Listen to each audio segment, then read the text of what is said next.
There are plenty of negatives around social media when it comes to AFL and sport itself, but one of the absolute positives is the way that AFL clubs announce debutants, whether it is to the playing group themselves, the player one-on-one, and of course, the family reactions. Who can forget former Pie Trey Rusco's mum's reaction to when she found out he was going to play his first game? However, there are plenty of guys, whether they were drafted just not too long ago or they've been on the list for a year or two, there are debutants out there that are waiting for their chance, and I've identified one at every club that I not only hope make their debut this year, but that I can't wait to watch in the seniors for the very first time. Let's go.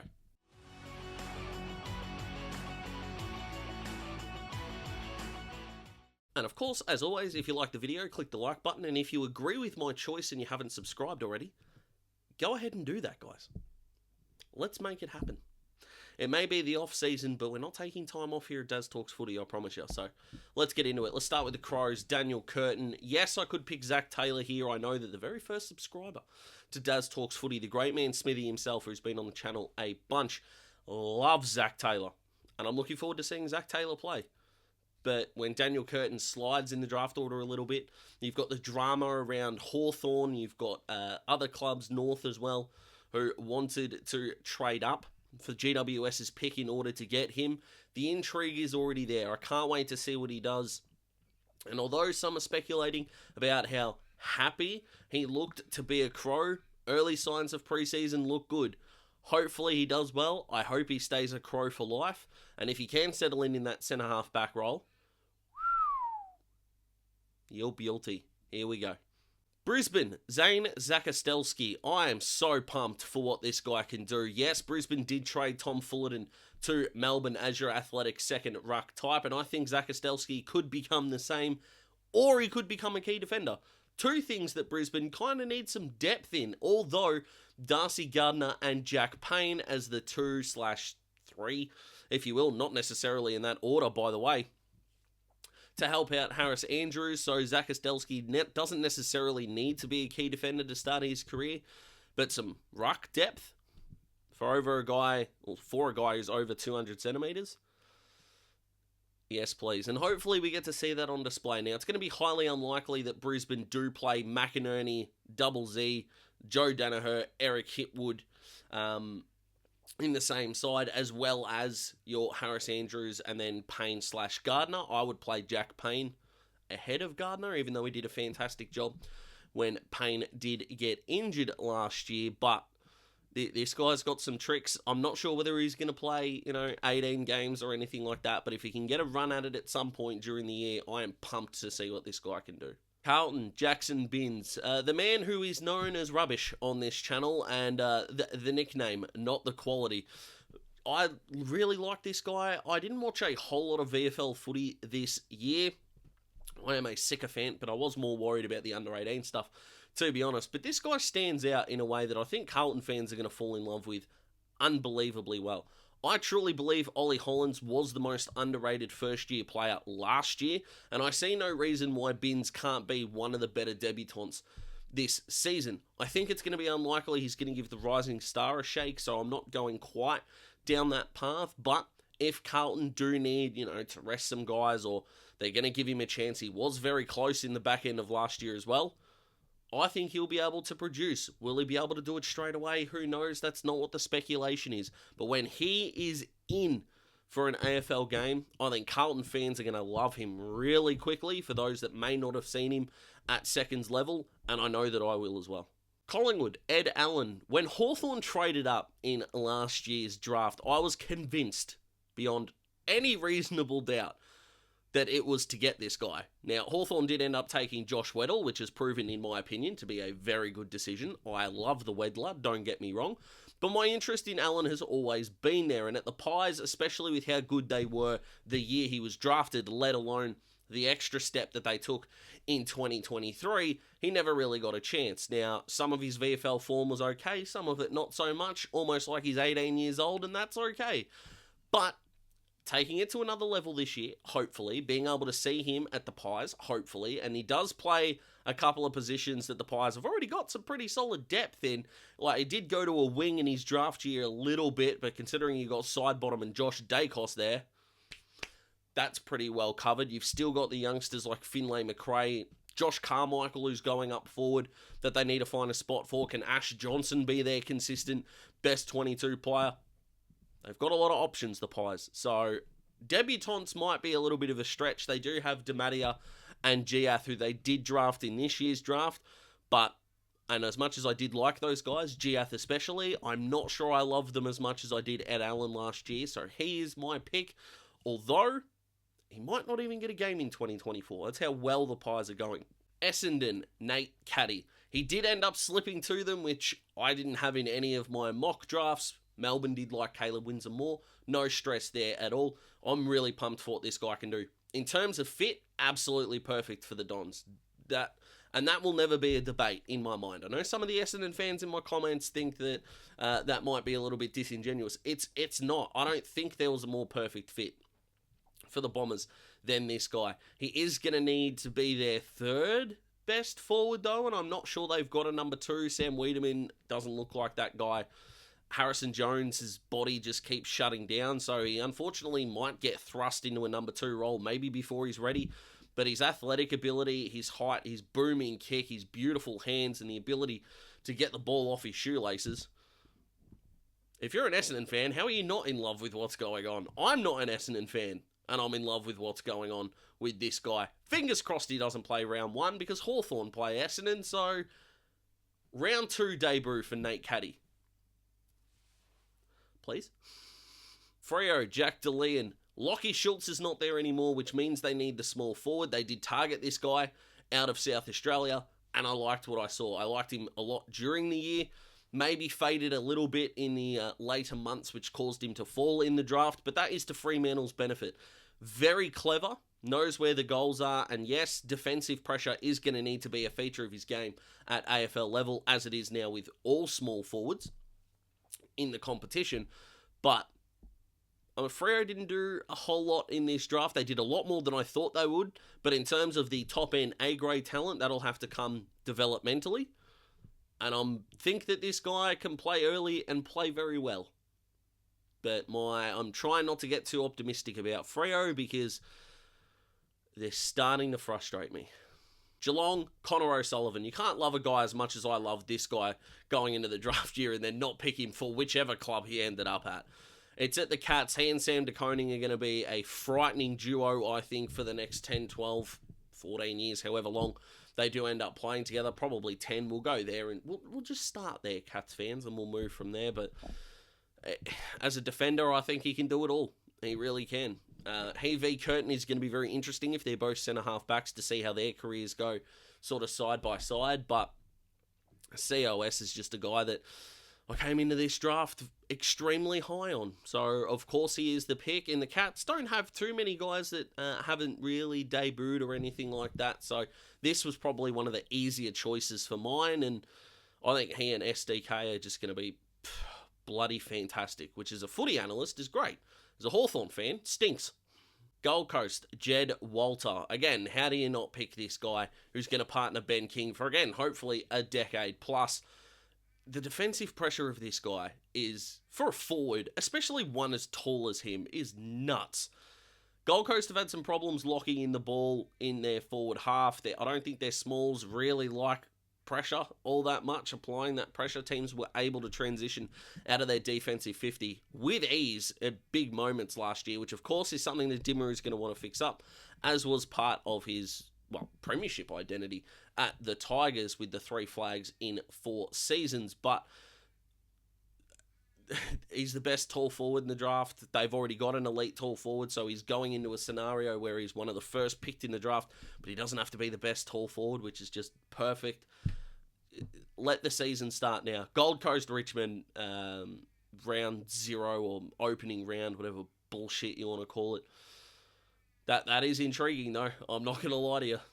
I am not going to lie to you. How he goes is going to be awesome to watch. I cannot wait. GWS, Max Grusi. I am so pumped to see this guy. A little bit disappointed we didn't see him last year. I know injuries played a factor in that, but will he play forward? Will he play back? Considering the depth that they've kind of got in this area, when you think of their forwards, you've got Hogan, you've got Riccardi, you've got, I am missing someone here, Aaron Cadman, who's coming through. So you got your three tools there, and then you go to the back line and you go, okay, they've got Sam Taylor, Jack Buckley, and Harry Himmelberg. Where does he fit? He is 194 centimetres, around that mark, 193, 194. So it's not like he can really stand next to a Harry Mackay, you wouldn't think, although weirdest things have happened, let's be honest. But can he become that intercept defender? Well, they've got Isaac Cumming and James Leake for that. So where they play him is going to be really interesting. But the raw talent and ability to mark the ball above his head make this guy a really intriguing prospect. Yes, you could look at Phoenix Gothard or James Leake, the guys that they did draft very early on in the previous draft, but with the amount that I love this guy in his draft year, a little bit like a couple I've already mentioned, I just have to put him in here. Where his spot is, I don't know, and again, he doesn't have to play every single game. Even if we see him 2 or 3 times, I'm pumped to see how he goes. Hawthorn, Nick Watson. I do feel for the Wizard here a little bit because it was whoever the Hawks took first is kind of who I was putting in here. I don't think Will McCabe is going to get games early. The same with Cole Shadir, considering the Hawks have already got Chol, Gunston, Lewis, and that is not power rankings, by the way, in that order. Hawks are also trialling Denver Granger Barris forward, but I think Cole Shadir is going to go past him relatively quickly, if I'm being honest. So let's see how that goes. The Hawks did play last year with James Sicily as their centre-half back at times, and of course Jimmy Blank's going to be the number one key defender. Sam Frost is still there, for better or worse, when it comes to the opinion of some Hawthorn fans. Kicked 70 goals in all competitions last year. Hawthorn are clearly putting a priority on scoring. When you draft Watson first, you know you've got Deer coming through, and you go and recruit Chol, Gunston, and Ginnivan, you're wanting to score more. So there you go. Nick Watson. Can't wait to see what the Wizard can do. Fingers crossed we unleash him on the Bombers in round 1. Melbourne, Matt Jefferson. Melbourne needed a tall forward last year. Yes, they played Jacob Van Rooyen, but this guy didn't really come into calculations all that much. It didn't seem from the outside. There could be some Melbourne fans who go, actually, this was the scenario. And I'll put my hand up and go, you know more than me about this situation. But I love this guy coming out of his draft year. I think he and Van Rooyen could absolutely be the tall forwards of the future. I've got no doubt about that at all. If he's given a chance, I know his form and his body have got to be right to play a game. I'm not saying that he or any of these draftees deserve gifted games or anything like that. But if his form and his body's good enough, these two need to be Melbourne's future. Yes, to win a flag this year, you're probably going to need Tom McDonald to stand up in a really big way, as well as McAdam, Fritsch, and their other goal scorers, to avoid Christian Petrarca being your most dominant forward when obviously he needs to be a midfielder who can impact the scoreboard. I hope Matty J can get a run at it. I love what I see. North Melbourne, Braden George. For those who were thinking I was going to say Colby, number 1, I don't blame you. But number 2, I loved Braden George last year's draft. I loved how he slid. I loved the fit with North Melbourne. And right now, with how unlucky he's seemingly becoming with injury, I just want him out there a little bit more. So Colby, you can happily be equal first, but right now, I want to see this guy unleash himself. He, Zane Dersma, partnering Larky, hopefully Charlie Comben if he is going to play as a centre-half forward. I know he is training with both the forwards and the defenders at the moment, given what I've been told by people who have been there, watched it live. So there you go. It's exciting. It's exciting. Paul Curtis is there as well, a man who I think is vastly underrated. So that's a forward line that North Melbourne can get excited about. So yes, I love Colby, and I hope he goes beautifully. But I've loved Braden George for longer. You know, quality over quantity. I guess I'm taking the quantity in this scenario. Port Adelaide, Will Lorenz. Not a whole lot of options for Port, if we're being honest. But that's not to downgrade what I think of Lorenz. Early on in the season, I really liked what I saw in terms of how classy he was, his ball movement. And again, a real lack of best on ground, highlight-worthy performances did cause him to fall a little bit. Port Adelaide have got depth in the position that he plays, so it will be difficult for him to get a game, but he's my favourite out of a sort of a small group, and I hope this doesn't come across as insulting as I think that it might be, but if he gets a game, I'll be cheering for him extremely loudly. Richmond, Liam Fawcett. Couple of options here, Kane McAuliffe as well, but I'm just really pumped to see what this guy can do. I did not have him in my draft at all. Even though I did really like him, I just thought maybe it's not going to be as narrow, especially not to Richmond, considering that they've got Lynch, they've got Cozzy, who they got from the Hawks, Jacob Kazitsky. They've also got Samson Ryan, who they were trialling as a forward. Yes, they lost Soldo as well, but this was a pretty big surprise for me that Fawcett ended up at the Tigers. Therefore, let's see what he's got. I'm pumped to see if he's going to be as accurate at AFL level as he was in his draft year. But he is a pretty simple forward, and I love that about him. Lead up at the ball carrier, good sticky hands, converts his chances. That's pretty good to me. I don't really have any complaints. So Liam Fawcett, can't wait to see what he can do, and hopefully he can kick his glandular fever very quickly. And shame on Channel 7 for the way that they posted that on social media, making it sound a lot worse than what it was. So get well soon, young man. St Kilda, Olleh Hotton. Speaking of guys I really liked in their draft year that we didn't get to see in 2023, hello, Olleh. I can't wait to watch this guy. I really can't. In his draft year, I love the way he got up and down pretty much the forward half of the ground. I liked the pressure he was able to put on. Again, there's a variety of reasons of why he didn't play in 2023. I'm pumped to hopefully see him in 2024, but injury really did hold him back last year. Fully fit and given a go. God, I hope he plays. Speaking of guys that I think fans will love really quickly, he is definitely one of them. Sydney, Jacob Constantine, one of these small forwards, along with sort of Charlie Clark from the Bulldogs as well, that we didn't get to see. Now, I know Sydney have got some depth in their forward department, but I still think that if Tom Papley is going to play more centre bounces, they are a small forward short, which is what this guy is. So, if you are going to persist with that, Sydney, highly recommend giving this guy a chance. Crafty around the goals, good pressure player, very good pressure player, I should say. Fits a lot of needs. If the faith in your tall forwards is still a little bit shaky, which I think it should be at this point, not really their fault, but without Bud there, a lot more falls on their shoulders. Let's get more guys at their feet and create more diverse scoring opportunities, and that's what this guy can do. West Coast, Kobe Burgell. Now, for anyone that's saying, oh, you do know they had the number one pick, right? Yes. 2 reasons why I'm not going with Harley. 1, he's been on the back page of the West Australian for 14 days straight. So, Harley, with all due respect, mate, I'm just going to let you enjoy your first preseason and cheer loudly for you when round 1 comes, but I'm not adding to this pile on. I nearly swore then, which probably isn't that big of a deal, but that doesn't matter. I did like Archer Reed in this draft, could have gone there as well, but this guy is an outrageously, stupidly good kick of the footy. And I love that.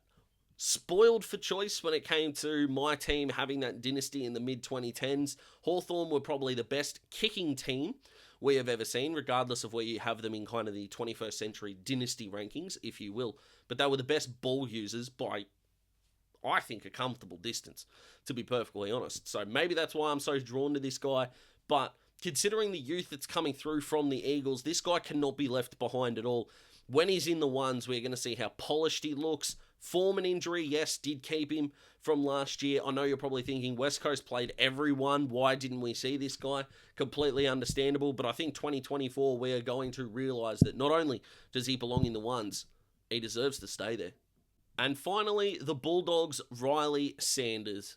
When the Bulldogs traded up for that Gold Coast pick, I think most of us thought it would come down to Sanders or Watson, and they ended up with Sanders. Not a bad thing by any stretch of the imagination. This guy found the footy at under 18s level so easily, and considering the aging Bulldogs midfield, specifically Liberatore, Treloar, and Jack McRae, although we could pretty much just put him as an aging half-forward/wing hybrid now, I love it. I love what they did. I love this guy. He and Bailey Smith, if he does stay at the Bulldogs long term, which I'm actually starting to think that is going to be the case, are hopefully going to lead this next generation Bulldogs midfield along with the Bont, obviously, and some other guys that they can rotate through there as well. I'm just pumped to see what they can do. When you trade up for a guy as convincingly as the Bulldogs did, you have my attention.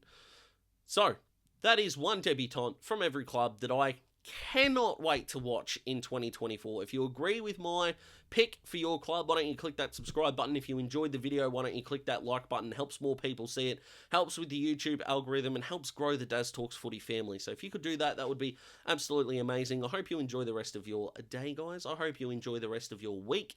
I hope you've been enjoying the off-season content. December is upon us. My goodness me. Maybe we'll do a live stream before Christmas. Maybe just knuckle some things out, have a chat with you guys. We'll see. But stay awesome, you absolute legends. Can't wait to speak to you very soon.